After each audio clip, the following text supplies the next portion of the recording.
My friend ghosted me for years, then demanded I save her business for free. Ghost does not equal entrepreneur. Julie, 27 female, is a good friend from school. We used to be close, but have drifted apart and don't see each other as much as we used to. John, 32 male, is her boyfriend. We used to be close, but he has been cold towards me, 27 female, recently. They have both opened up a business, and I am a lawyer at a decent-sized firm. By the way, this comes from Lawyer for Crazies, and if you want to submit your own story, go to the r/OK Storytime subreddit. I'm Dakota. I'm Savannah. And we're here to give good advice, goofily yap a little bit about this here story. We don't have all the answers. We only know what we know, so let us know what you know in the comments. And OP says, a few days ago, I get a text from my good friend Julie out of the blue wanting to meet up. I was thrilled because Julie has bailed the last couple of times I've organized things. We meet up, but the whole time, Julie keeps fishing for free legal advice about her business, which I politely refused. I refused for many reasons. She sought advice in an area of law I have minimal experience in. It goes against the conditions of my practicing license, and what she wanted me to do would take up most of my limited free time. Plus, in my jurisdiction, there are rules and lots of warnings against giving free legal advice to friends and family. It has the potential to ruin my career, a career which I have just begun. I also don't want to mix my professional and personal life. The area of law I practice in is emotionally draining and intensive.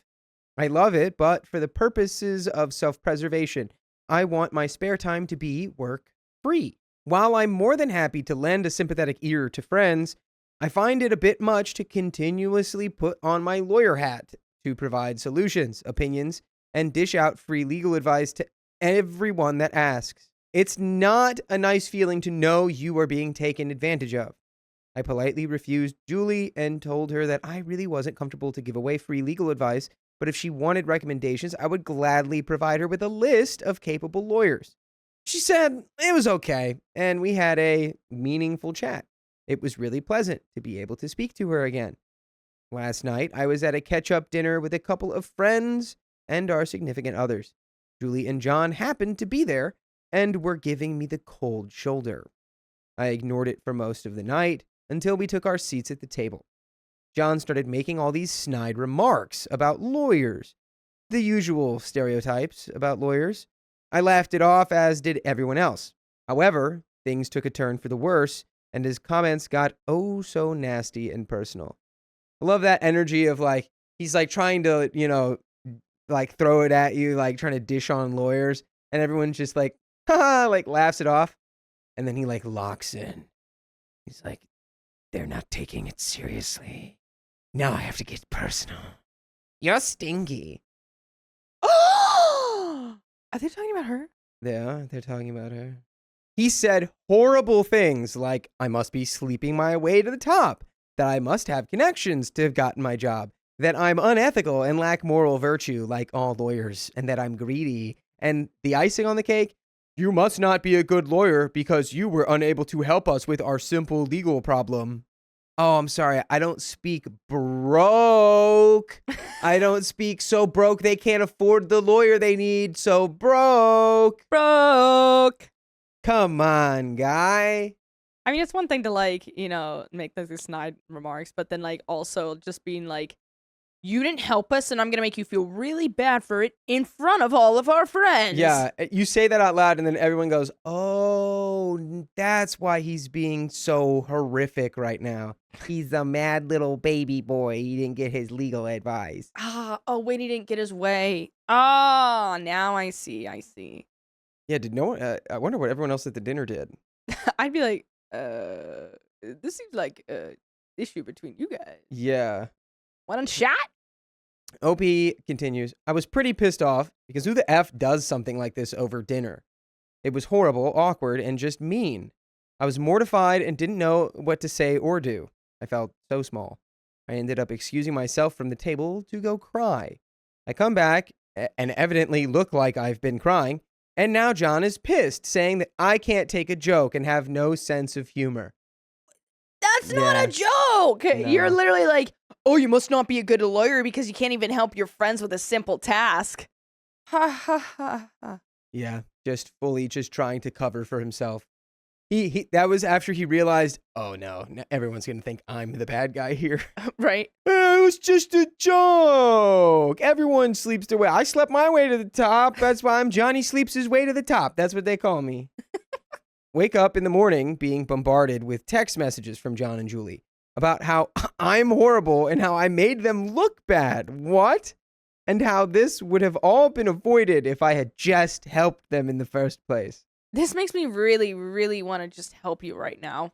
You berating me in front of our friends at dinner. Oh, yeah. This really makes me rethink, I should have helped them. They're really nice to me. Yeah, you don't like being verbally bombarded at a friend dinner? Well, then you should have given us free legal advice. Like, okay. I responded and said if I ever was going to help them, they've certainly blown their chances now based on how they've acted. John has lost the plot and has been sending me menacing messages and has threatened to ruin me. How the heck do I handle this? Well, since you're a lawyer, I think if he's threatening you, you can handle it legally now. Sue him! Yeah. On reasons of being annoying and rude and threatening. Yeah. I'm not a lawyer, but it seems like if he's, sending you all this stuff, there's something you can do with the police. I don't know. You're the lawyer. But we do have some comments here. I don't know. Do your job. Deleted says, just curious, did anyone else at that dinner mention what went down? Yes, my thoughts exactly. I have a hard time believing any normal or healthy people wouldn't have said something.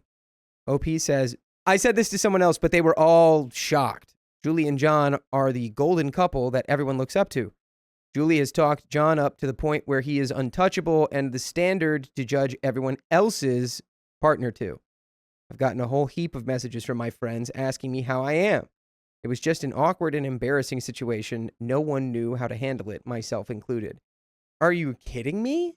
Just for future reference, this is how you handle that situation. I'll be you be John. Oh, okay. Just make some noises. Hey, I don't like the way that you didn't help my wife out, and I'm gonna berate you and say you're a bad person. Hey, John, calm down. What are we doing? This is dinner. We're not having a fight at the table. Why? I just thought that I should bring it up and make you feel really bad. No, this is, to be clear, this is anybody. John, stop talking. John, stop. What if I said you're stupid and I don't like your haircut? Yeah, John, we all think less of you now, John. Well, it's your fault. You should have helped. Anyway, there's an update. 17 days later. In the original post, I expressed concern about John sending me really nasty text messages. I know a lot of people were telling me that I should go to the police and make a report, but in the end, I decided not to. Long story short, John is not a citizen of my country and is actually going to an interview in the next coming weeks, along with Julie, to cement his status as a permanent resident of my country. Part of this process is basically having a squeaky clean record and the full and frank disclosure of criminal activity or antisocial behavior. Since I am a character reference that I provided in a non-legal capacity and wrote a really nice letter for John, this was well before all the drama happened, it wouldn't look good for him. I have no interest in ruining both his and Julie's life, no matter how terrible, rude, or mean they are, so I don't want to make a report. However, I sent one text message to both John and Julie, which basically said that if he did not stop bothering me, then I would have no choice but to go to the police and file a formal report.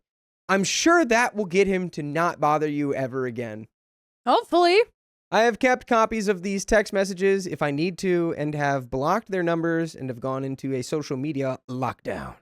In regards to my professional concerns, every Monday I have a standing appointment with my supervising solicitor to debrief about work and any problems that arise from work. As I mentioned in the original thread, I practice in family law and deal with a lot of at-risk and vulnerable kids, so the appointment goes beyond the realm of legal work. I discussed what happened with John and Julie and asked for her professional opinion. She was actually shocked with the whole situation, and I had to show her the text to prove it actually happened. She basically said there was no way in the world that John and Julie could get me into trouble because I didn't do anything wrong. She also said that because she knows how hard I work and how many hours I put in at work, coupled with my known distaste of corporate and commercial law, that she has no qualms in backing me up in the unlikely event that Julie and John try to cause me professional drama. She also advised me to call the Bar Association to preempt any problems. But the Bar Association said that I did the right thing, and that unless they have legitimate evidence that proves that I've given them any advice or have done anything wrong, then I'm in the clear. So it looks as though I'm all good on that front. A very good friend of mine that was at the dinner where John exploded has sort of been talking to Julie and John and letting me know what was going on. My friend Jane told me that John wanted to make a formal complaint and start something.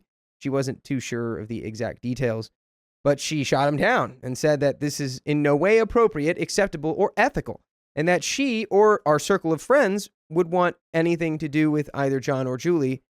After this, Jane has told me that she wants nothing to do with either of them, and listed off the number of times I've been there for both of them and how stupid they are being. Jane also told me that the reason why no one intervened at the dinner party was because no one knew what to say. Say, John, shut up, John. Yeah, I feel like someone could have been like, hey, why are we talking about this? Said, John, why are you ruining the vibe of our dinner? Yeah, I'd be like, and then he'll go, well, I'm not ruining, and I'm just messing around. Well, John, we'd like you to mess around in a different way. It's time to stop messing around like this. You're getting messy with your mess around. Anyway, John has always presented himself as being the nice guy and the perfect boyfriend. His behavior was completely out of left field and out of character, so much so that people genuinely didn't know how to react.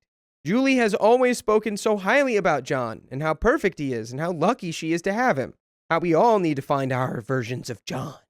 It sort of brought to light a few things about him and their relationship, a few odd things that no one could put their finger on. No one's relationship is as perfect as John and Julie. Long story short, it made a lot of people reconsider how they thought about both of them. Someone in the original post pointed out that their outburst and insistence for help is probably symptomatic of a bigger problem. Whoever said that was correct. About a year ago, both John and Julie bought into a business. I don't know the specific details, but at the time, John and Julie approached me and asked for some legal advice, which I declined. I was actually in my final semester of law school, and because they didn't want to pay for a lawyer to draw things up or look over contracts, they came to me. At that time, John was really dismissive of paying for legal advice and said that he was more than capable of handling it himself. It turns out, he did a really terrible job.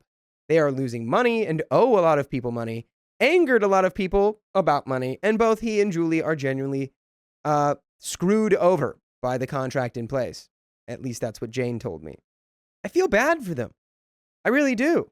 But there is literally nothing I can do. Yeah, I'm a lawyer, but as I have stated time and time again, it is not in an area of law I practice. It's like asking a cardiologist to perform a lobotomy. My expertise is family law. While I have a rudimentary knowledge of business law and corporate law, the kind of advice they need is beyond the scope of anything I can help them with. After much thought, though, even if I had the ability, I don't know if I would want to. The sense of entitlement they have and the flagrant disrespect they have both shown to me has really upset me. While John has been a monumental D-bag, what really stings the most is Julie. She was meant to be an old friend, but it just really effing hurts. I mean, imagine trying over and over again to meet up with a friend, but they continuously bail on you. Then out of the blue, they meet up with you, but instead of exchanging pleasantries, and yeah, I didn't even get a token, how is it going for you? A pile of papers get thrust into your hands, dozens of rapid-fire questions about the law and demands to call people for them, requests to write carefully crafted letters in your name on your office stationery, contracts and documents to look over. F that noise.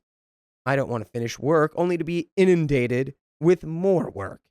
But by the way, you can be inundated with more stories in full episodes just like this one on your favorite podcast platform like iHeartRadio, Spotify, Apple Podcasts, or wherever. Just search OK Storytime. And we have a little bit more of this story. Yeah, I wouldn't be, after the dinner fiasco, I'm at arm's length permanently with both of these folks. It's like they made their bed, but they don't want to lay in it. It's like, you ask for some help, but then you're like, and then you're like, well, I don't really want to do it for free because I got a degree in this and I get that you're my friend, but I really don't want to, do more work for the cost of nothing. Yeah, and also I can't do it. Yeah, and also my reputation's on the line. I'm not a corporate lawyer. Yeah, and also I just legally can't. And then they're like, you call yourself a friend? Fine, then we'll just do it. And it's like, okay, cool. And then he messes it up. And then he owes a lot of people money. And now they're like in a lot of debt or whatever. And then they're like, well, maybe if you just helped us in the first place, we wouldn't even be here. And it's like, dude, this is your own fault. Maybe you just needed to break it down into terms they can understand. Maybe they just didn't understand. You need to be like, okay, I work with shapes. My shape is a square. What you're asking for is help with a circle. I can't help you with your circle. I only do squares. Shapes? Do you know your shapes? That's John. He just goes,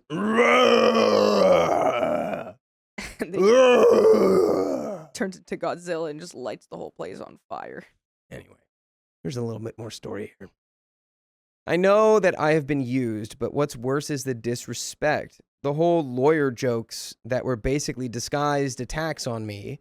The thought process that, oh, well, she'll do a whole heap of work for us just because. How someone can even get into that mindset astonishes me. Julie hasn't bothered to speak to me, and I have no intention to speak to her. Jane has said that Julie doesn't really show any remorse, and while she understands my reluctance to not get involved, thinks that I should be doing more. F her and F doing more. I've done so much for her and John. I've written statements to help his visa application. I've recommended customers to their store. I've helped them move from home to home. I have given them a list of lawyers to contact in regards to their situation. I've been there when Julie's grandfather passed away. More just meant doing what they want for them. It has been a hard, harsh lesson, but the friend I thought I had never really was a friend. And that is the end of that story. I mean, yeah. They both seem like they're just entitled and they feel like they have this like ego and righteousness about them of like, we deserve this. Like, you've helped us with everything else and you can't help us with this. What kind of friend are you? And it's like, dude, what? That's not how friendship works. It's not like, oh, you scratch my back, I scratch yours. It's like, oh, I'm going to help you because I care about you and want to see you do well, Yeah. blah, blah, blah. But I'm not going to do it at the expense of myself. Just crazy. It's like, it feels like your whole friend circle is just a giant circle of pushovers and then these two. Yeah. And then it's like your friend being like, well, you could be doing more. It's like, after the dinner? Yeah. You think I'm going to do anything for those people after that? After they berated me in front of everyone? Yeah. After they publicly humiliated in front of, they publicly humiliated me in front of all of my friends. I'm not helping them with anything. Yeah. Like, I don't understand how that, you know, like, I would think you want to suck up to them and be like, oh, like, you know, I know you're doing a great job. Could you just help it with this one thing or blah, blah, blah, all this stuff. Instead, they're like, maybe if we just like put her down so much and make her feel like crap, maybe, just maybe she'll help us. And it's like, dude, you are completely opposite. Now, what is this, backwards day? Yeah, what is this, upside down, topsy-turvy land? That's not how anything works. Little stupid idiot, John. My friend lied about why we broke up, so I told everyone the real reason. The truth has been set free. I am a part of a group of friends. John, 31 male, Kyle, 33 male, Patricia, 32 female, and myself, 32 male. We lived in close proximity of each other and our parents. We're friends. So we all were introduced early and grew up together. Also, John and Pat are siblings with a great relationship. By the way, this comes from Petty Teddy Keep It Steady. And if you want to submit your own stories, go to the r/OK Storytime subreddit. I'm Savannah. I'm Dakota. And we are here to give some good advice, goofily. But we do not have all of the answers. We would only tell you what we would do in this situation, but let us know what you would do in the comments. As OP says, from my perspective, that's essentially the core group because over time the group has expanded to include, okay, there are a lot of names at this. Are we supposed to There is a lot of name going on here. Are we supposed to get a whiteboard and jot all this down? Is this important or? We have the whiteboards of our brain. Oh no, I will not remember this.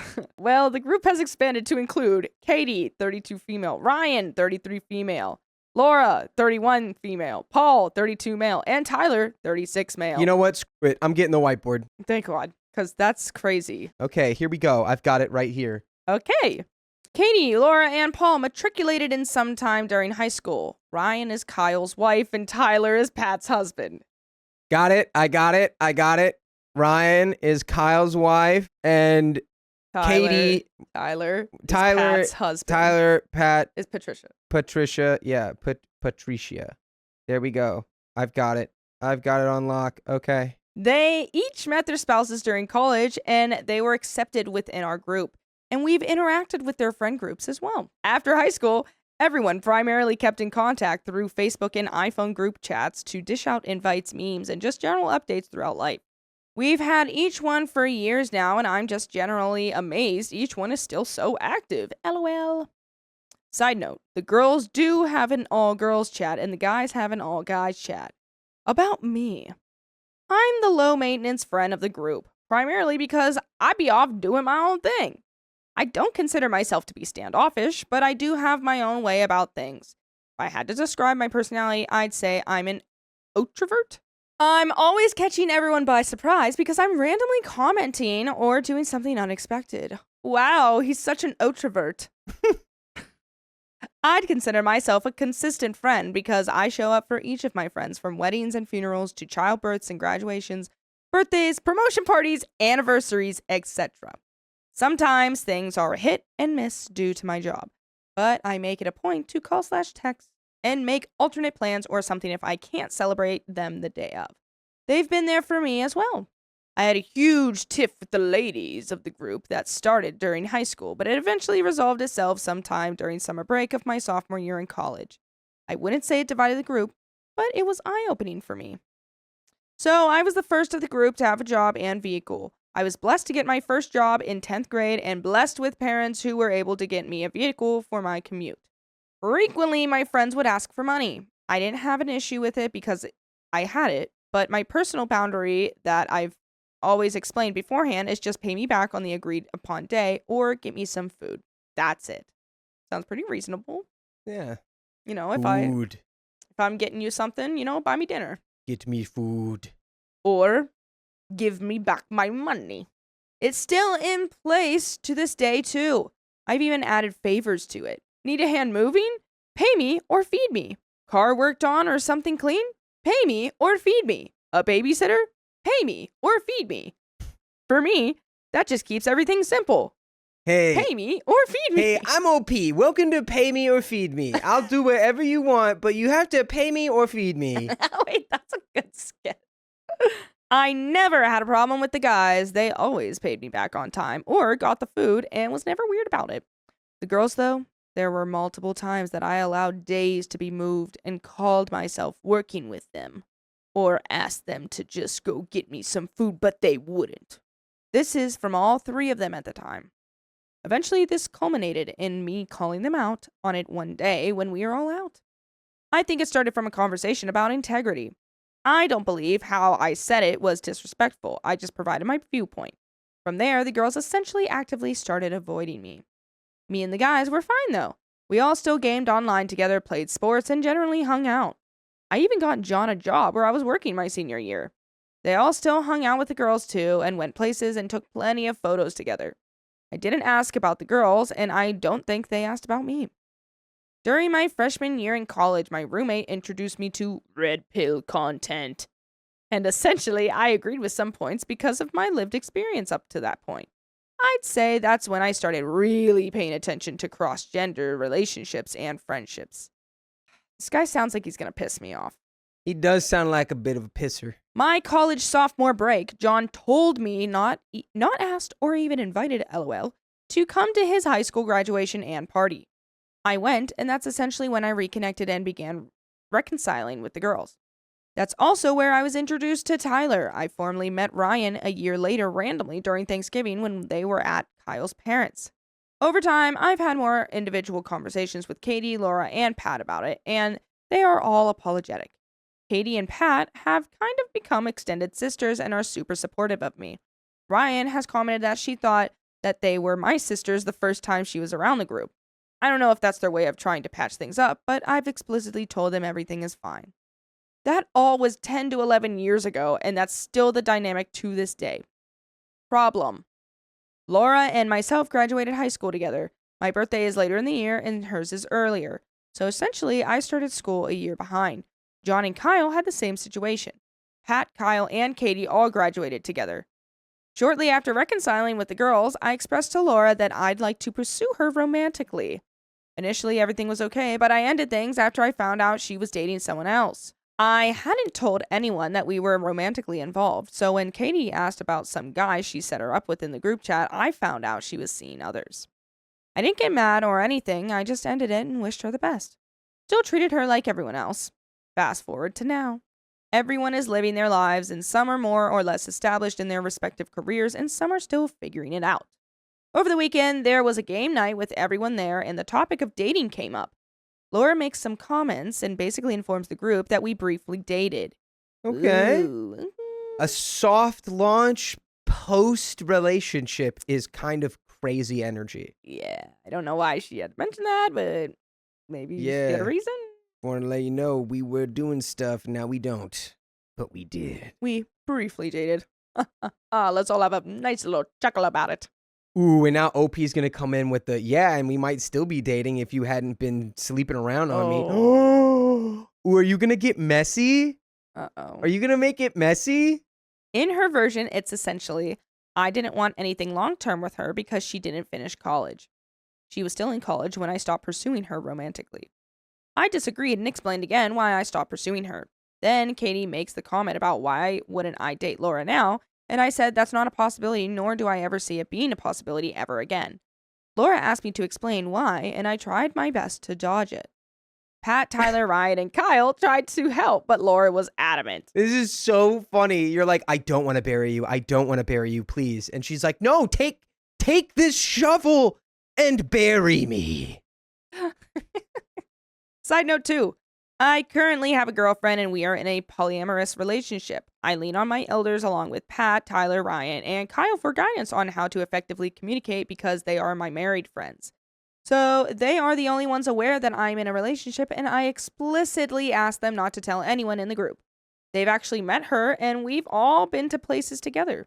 When I saw that Laura wouldn't drop it, I told her why I don't see myself pursuing her romantically, without even mentioning my girlfriend. I stated with details and examples about how I thought that she was a horrible choice in a romantic partner, and I believed that she could benefit from therapy. Ooh. You asked for this, Laura. Ooh. Ask and ye shall receive. Ooh. OP. Sometimes you don't have to, though. Sometimes you just go, it just wouldn't work. Yep. Why? Because it wouldn't. Why? It won't. Drop it. Because I just don't want it to. Why? You're not my type. Boom. That you gave her what she wanted.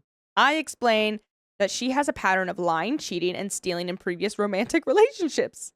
Then I explained how I believed that her life was in financial shambles and I don't want to intermingle my life with that.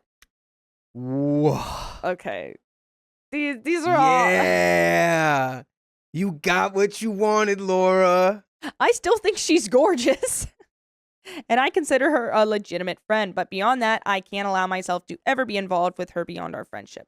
By the way, you can be involved in all of our shenanigans by listening to full episodes with stories just like this. Go to Spotify, Apple Podcast, iHeartRadio, or your favorite podcast app and just search OK Storytime. Little bit left. I don't think... Look, sometimes people ask and they're not ready, and you didn't really do anything wrong. You just told them exactly why you would never be interested in dating them. You know, I gotta say, I'm the kind of person who would also do that. If I'm pressed over and over, if I go, I got thoughts in my head, they wouldn't be very nice though, so I won't say them. And if they hounded me and also had lied about it in the first place, yeah, I would go, okay, fine. Here's what I think. And also, I love you as a friend, but I would never date you. Yeah. I mean, I don't know. She kind of asked for it, but I don't think he needed to be that blunt, but I also think he was like being berated and she wasn't letting it down. And all of the friends were like, nah, like it's cool. We don't have to get into it. And she's like, no, tell me now. And he's like, okay, well, for starters, then, and you know. Yeah. And now she's like, she probably ran away crying. I didn't want to hear the truth. Yeah. I just thought I wasn't your type or something. You didn't have to go through my whole entire life. Anyway, OP continues. She ended up shedding a tear and excused herself. Knew it. It became awkward after that, so I apologized to everyone for ruining the mood and left. I told my girlfriend what happened, and she said if that's how I felt, then don't get hung up over it. I've talked to the girls on the game since then, and they stated they don't think that what I was saying was cruel. I still haven't heard anything from Pat or Katie, though. Usually they would be in the group chat, but now they are silent. Ryan called and we discussed it, and she said that's probably something that Laura needed to hear. Oh. So now I'm here asking, am I the a-hole for explaining it the way that I did? No. Not at all, honestly. I think there's always a kind way to say things. Which you're an expert at. Me? I don't know what you mean. I'm very kind with my words. I think that you could have been a little less, but also she was pressuring you and very adamant about, like, tell me. And it's like, okay, I didn't want to do it, but now you forced my hand type of deal.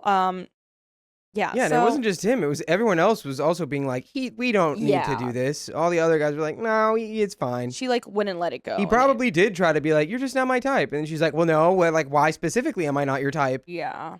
And it's like, okay, good dog, you want to hear it? You gonna hear it. Here we go. Yeah. So I don't know. I don't think that you're the a-hole. I think she kind of, she was getting annoying with it. And it's like, okay, cool. Then I will tell you. And guess what? You asked for it, so don't be hurt when I tell you what the truth is. Ask and ye shall receive. But that is the end of that story.